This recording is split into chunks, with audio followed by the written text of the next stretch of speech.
நண்பர்களுக்கு வணக்கம். இன்னைக்கு நம்ம உருளைக்கிழங்கு கிரேவி வந்து எப்படி செய்யுதுன்னு பார்க்கலாம். இதுக்கு கடாய் வந்து சூட் பண்ணியிருக்கேன். இதுக்கு ஒரு ஸ்பூன் கிட்ட, பெரிய ஸ்பூன் கிட்ட ஒரு ஸ்பூன் வந்து எண்ணெய் வந்து சேர்த்துருக்கேன். எண்ணெய் நல்லா சூடாயிடுச்சு. ஒரு பிரியாணி இலை, கொஞ்சமாக லவங்கம், ஏலக்காய், ஒரு பட்டை வந்து சேர்த்துருக்கேன். ஒரு அன்னாச்சி பூ வந்து சேர்த்துக்கலாம். சிம்மில் வச்சுட்டு சேர்த்துக்கோங்க. இது கூட கொஞ்சமாக கடுகு சேர்த்துக்கலாம்.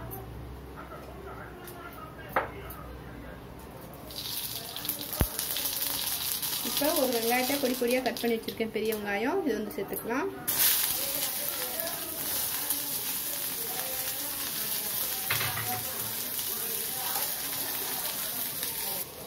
ஒரு நிமிஷம் வதக்கிக்கலாம்.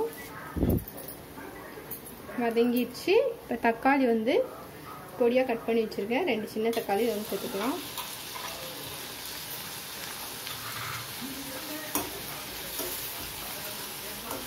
மூடி வச்சு வதக்குனீங்கன்னா சீக்கிரமாகவே வதங்கிடும். ஏன்னா உப்பு போட்டு வதக்குனீங்கனாலும் சீக்கிரமாக வதங்கிடும். நான் வந்து மூடி வச்சு தான் வதக்க போகிறேன். பாருங்கள், நல்லா வதங்கிடுச்சு. இப்போ வீட்டில் அரைச்ச குழம்பு மிளகாத்தூள் வந்து ஒரு ஸ்பூன், பெரிய ஸ்பூன்கிட்ட ஒரு ஸ்பூன் வந்து சேர்த்துக்கிறேன். இப்போ உங்கள்கிட்ட வீட்டில் குழம்பு மிளகாத்தூள் இல்லைன்னா ஒரு ஸ்பூன் மல்லித்தூள், ஒரு ஸ்பூன் வந்து மிளகாத்தூள் வந்து சேர்த்துக்கோங்க.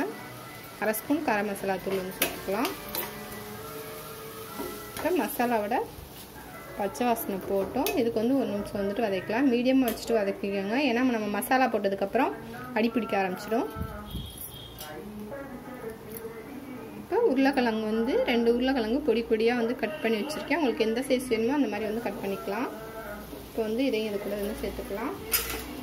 சேர்த்துட்டு தேவையான அளவு தண்ணி சேர்த்துக்கலாம். இப்போ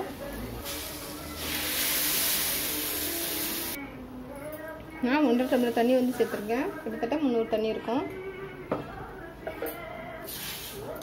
இப்போ இதுக்கு தேவையான அளவு வந்து உப்பு போட்டுக்கலாம். கொதி வந்ததுக்கப்புறம் வந்துட்டு உப்பு போட்டுக்கலாம். நல்லா கொதிச்சிச்சு. இப்போ வந்துட்டு உப்பு போட்டுக்கலாம்.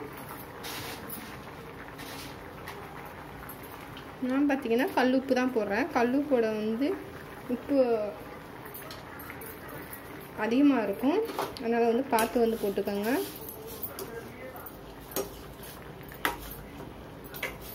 கல்லுப்பு அளவு தெரியாதவங்க நைஸ் உப்பே போட்டுக்கலாம். கல்லுப்பு நீங்கள் எதில் சேர்த்தாலுமே முதல்ல வந்து கம்மியாக தான் சேர்த்துக்கணும் ஸ்டார்டிங்கில். அப்புறம் வேணால் அதிகமாக சேர்த்துக்கலாம் தேவைக்கேற்ப. உடனே அதிகமாக போட்டிங்கன்னா ரொம்ப கசப்பாகி போயிடும். இப்போ வந்து மீடியமாக வச்சு 10 நிமிஷம் வந்து கொதிக்கட்டும்.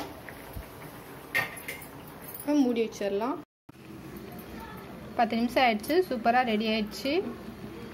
கிழங்குலாம் வந்து நல்லா வெந்துச்சு. பாருங்கள், இந்த மாதிரி வந்து எண்ணெய் வந்து நல்லா பிரிஞ்சு வரணும். இதுக்கப்புறம் ஆஃப் பண்ணிங்கன்னா குழம்பு வந்து நல்லா டேஸ்ட்டாக இருக்கும். நான் வந்து இஞ்சி பூண்டு வந்து ஆட் பண்ணேன். ஸோ வீடியோ வந்து மிஸ் ஆகிடுச்சு. வீடியோவில் இஞ்சி பூண்டு கொஞ்சம் போல் வந்துட்டு சேர்த்துக்கோங்க. பாருங்கள், சூப்பராக வந்திருக்கு. இன்னும் நல்லா திக்காக வேணும் அப்படின்னு நினச்சிங்கன்னா இன்னும் ஒரு 5 நிமிஷம் விட்டிங்கன்னா நல்லா திக்காகிடும். இப்போ வந்து எனக்கு வந்து போதுமானதாக இருக்குது. இப்போ வந்துட்டு ஆஃப் பண்ணிடலாம். என்னோட இந்த பதிவு பிடிச்சிருந்ததுன்னா லைக் பண்ணுங்கள். இவ்வளோ நேரம் என்னோடய பதிவு பார்த்தவங்களுக்கு ரொம்ப ரொம்ப நன்றி.